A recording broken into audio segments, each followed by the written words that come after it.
दोस्तों स्वागत है आपका इस वीडियो में। मैं आपको यहाँ पे एएलपी सीबीटी 2 के एग्ज़ाम डेट के विषय में, साथ में ग्रुप डी के भर्ती पे जो स्टे लगा हुआ है ये कब तक बरकरार रहने वाला है, क्या ग्रुप डी का जो प्रोसीजर है दोस्तों वो अब आगे नहीं बढ़ेगा, इस विषय में जानकारी देने का प्रयास करूँगा। साथ में एनटीपीसी के अंदर ग्रेजुएट और अंडर ग्रेजुएट का पेपर कब तक हो सकता है, इन सभी बातों के ऊपर मैं आपको यहाँ पे जानकारी देने का प्रयास करूँगा।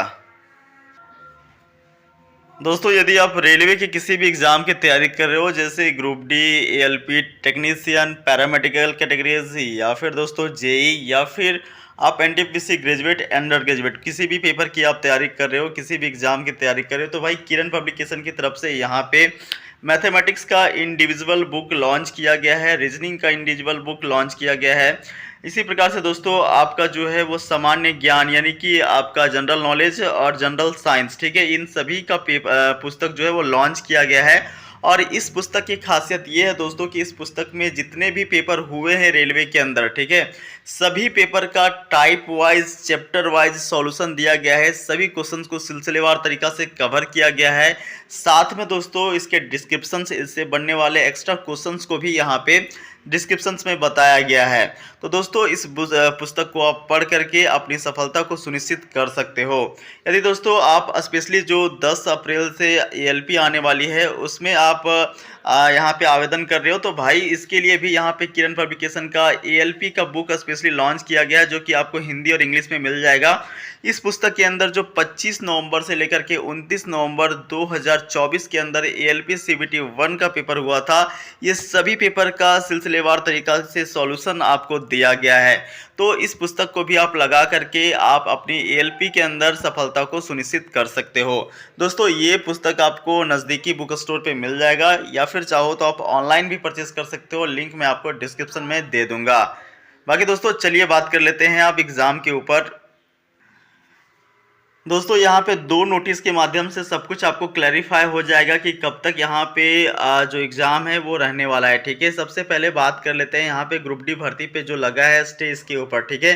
देखिए दोस्तों यहाँ पे आप सभी को पता है कि यहाँ 28 को जो है वो इसका हियरिंग था, सुनवाई था 28 मार्च को, और यहाँ पे डेट जो है वो अब नेक्स्ट हियरिंग का दे दिया गया है 26 मई को, ठीक है। 26 मई को नेक्स्ट डेट दे दिया गया है हियरिंग के लिए। अब यहाँ पे क्या हुआ दोस्तों, कोर्ट की तरफ से ये बताया गया है कि अभी आप जब तक इसका फाइनल सुनवाई नहीं हो जाता है कि आईटीआई रहेगा या फिर हटेगा, तब तक आप ग्रुप डी का जो प्रोसेस है दोस्तों उसे आप जो है वो रोकना पड़ेगा, ठीक है। रोकना पड़ेगा इन द सेंस कि अब रेलवे बोर्ड वाले जो है वो इस ग्रुप डी के अंदर फॉर्म का स्क्रूटनी नहीं कर सकते हैं, इसका स्टेटस नहीं दिखा सकते हैं, और न ही इसका पेपर को कंडक्ट करवा सकते हैं, ठीक है। तो एटलीस्ट 26 मई तक का यहाँ पे समय जो है वो बढ़ा दिया गया है, और इतने समय तक को आपको जो है वो इसमें कुछ प्रोसेस देखने को नहीं मिलेगा, ठीक है। बाकी दोस्तों देखिए जो है वो इसमें जीत चांसेस अधिकांश जो है वो रेलवे बोर्ड वालों के ही है, क्योंकि भाई देखो इनके तरफ से अभी कह दिया गया कि हमारे पास डॉक्यूमेंटेशन कंप्लीट नहीं है जिसके माध्यम से मैं आपको सारा कुछ डिटेल दे पाऊँ, ठीक है। और ये लोग जो है वो टाइम ले लेते हैं 26 मई तक का।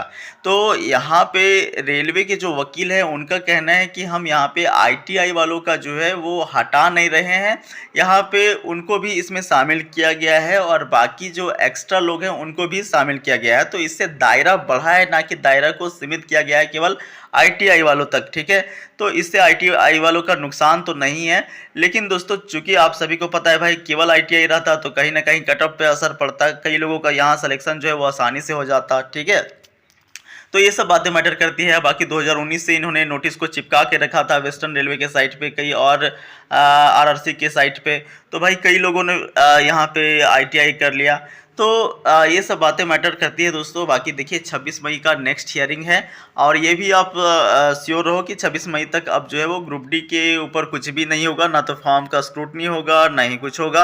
बट जो है वो देखिए ये सब में बहुत ज़्यादा प्रोसेस नहीं लगता है। मैं आपको बताऊं तो ये ईएलपी का था, टेक्नीशियन का था, भाई एक 4-4 5-5 दिन में फॉर्म भरवा लिए थे। अभी हाल ही में जब वैकेंसी बढ़ी ईएलपी का और फिर टेक्नीशियन का, ठीक है, 4-5 दिन में फॉर्म भरवा लिए हैं, और साथ में 1 महीने के अंदर फॉर्म का स्क्रूटनी करके फटाफट एडमिट कार्ड जारी करके इन्होंने एग्ज़ाम भी ले लिया, ठीक है। तो कोई ये सब में बहुत बड़ा लोचर नहीं होता, बहुत ज़्यादा टाइम नहीं लगता है दोस्तों। आप अपना प्रिपरेशन को लगातार करते रहिए, क्योंकि अब ये एक बार फॉर्म भरा गया तो भरा गया। अब ये प्रोसेस जो है वो कंप्लीट होगा, और जो प्रोसेस यहाँ पे 10th पास है वही रहने वाला है, ठीक है। ये मैक्सिमम पॉसिबिलिटी है, ठीक है। बाकी आप इसके अकॉर्डिंग अपने आप को प्रिपेयर करते रहिए।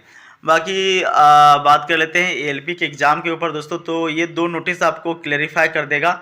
देखिए, सबसे पहला जो नोटिस है ये आपका जेईई का पेपर है दोस्तों। 22 अप्रैल को जेईई का पेपर को कंडक्ट करा लिया जाएगा, जबकि 28 अप्रैल से लेकर के 30 अप्रैल के बीच में पैरामेडिकल का एग्ज़ाम को कंडक्ट करा लिया जाएगा, ठीक है।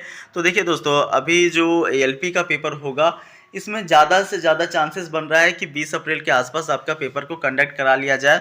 और वही आपका जो पहले का प्रोसेस है दोस्तों वो कि 10 दिन पहले आपका सिटी इंटीमेशन, 4 दिन पहले एडमिट कार्ड जारी होगा, ठीक है। तो ये सारा रहने वाला है। और 20 अप्रैल तक देखिए पॉसिबिलिटीज़ यहाँ पे बन रही है।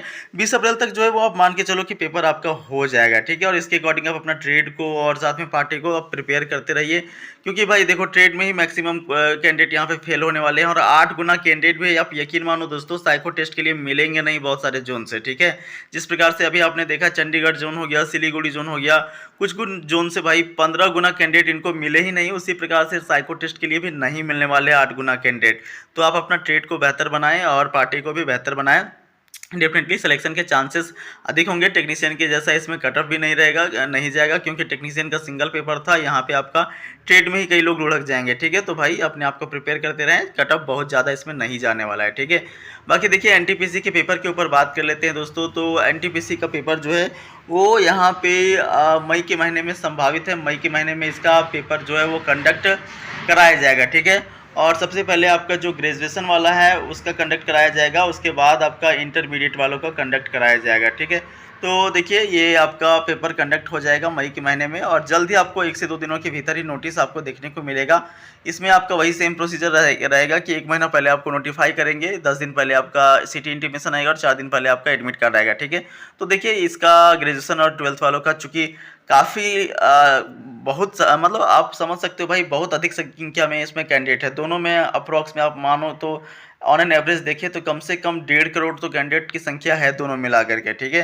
तो भाई टाइम लगेगा इसमें। मई से जून के बीच में इसका पेपर कंडक्ट कराया जाएगा, और इसमें एक लंबा टाइम लगने वाला है। रोज़ पेपर कंडक्ट होगा 3 शिफ्ट को अंदर, ठीक है। हालांकि आज के डेट में टीसीएस के पास में जो है वो 4 लाख की कैपेसिटी है, लेकिन फिर भी भाई एटलीस्ट 2 महीने का टाइम तो लगेगा ही लगेगा, ठीक है, दोनों को कंडक्ट कराने में। क्योंकि आप देखोगे तो ग्रुप डी के अंदर अभी जो पेपर 19 वाला हुआ, एनटीपीसी का पेपर सीबीटी 1 का हुआ, भाई 1.5 महीने तक का पेपर कंडक्ट कराया गया, ठीक है। तो इसमें भी आपका वही टाइम लगने वाला है, और मई जून के अंदर आपका पेपर इसका कंडक्ट करवा लिया जाएगा, ठीक है। तो इसके अकॉर्डिंग अपने आप को प्रिपेयर करिए, मेंटली आप जो है वो तैयार कर लीजिए इसके अनुरूप, ठीक है।